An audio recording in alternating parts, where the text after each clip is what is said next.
case 13224Z. Interview with Yuri Sagarik, nuclear physicist and researcher into the effects of ongoing radiation in the Chernobyl area. This interview is interesting. Though we cannot corroborate the gentleman's story, there have been several others that have come forward talking of strange creatures within the Chernobyl radiation zone. I feel we need to investigate this more deeply, and thus this will be the first part of my evidence. I'll be pushing forward to command in the hope that we can organise a team of researchers, scientists and security personnel, and with the help of the local government we can actually begin to investigate and find out exactly what's going on in the Chernobyl exclusion zone. Interview begins. Statement of Yuri Sagarik, nuclear physicist and researcher of the Chernobyl exclusion zone. In the eerie silence of the Chernobyl exclusion zone, when nature had reclaimed its domination amidst the haunting relics of that nuclear disaster, I found myself alone, and ill-prepared for the horrors that lay in wait. As I ventured deeper into the forbidden forest, the air grew heavy and oppressive. The twisted branches of ancient pines stretched overhead like gnarled claws, casting an ominous shadow upon the desolate landscape. The undergrowth rustled and crackled beneath my feet, but I could not shake the feeling of being watched.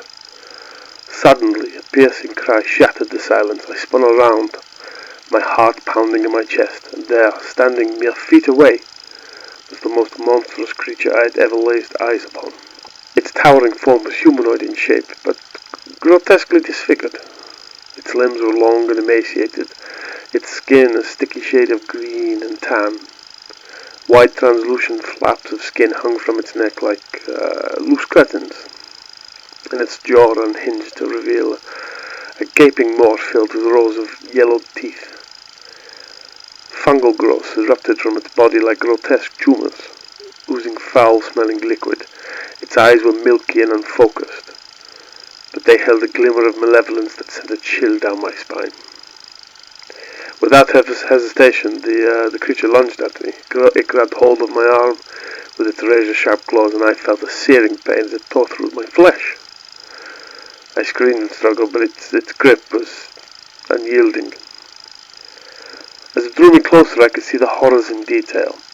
Its breath was fetid, and its body pulsated with a sickening rhythm. The fungal growths in its body writhed and twisted, as if it had a life of its own.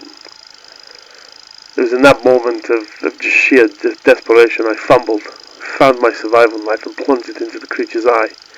It let out a guttural roar and released its grip.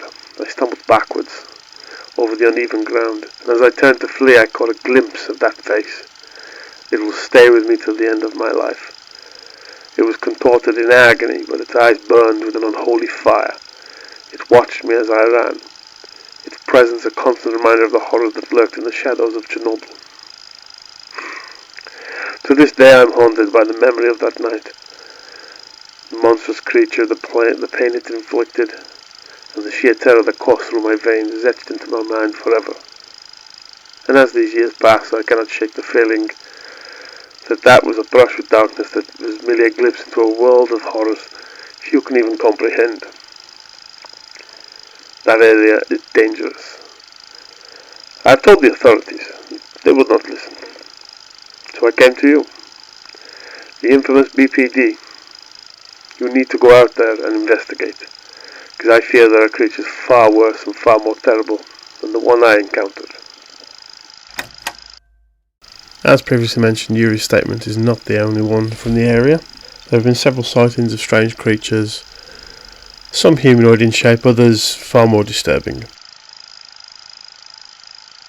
It is clear we need to investigate this and find out exactly what's going on in the exclusion zone.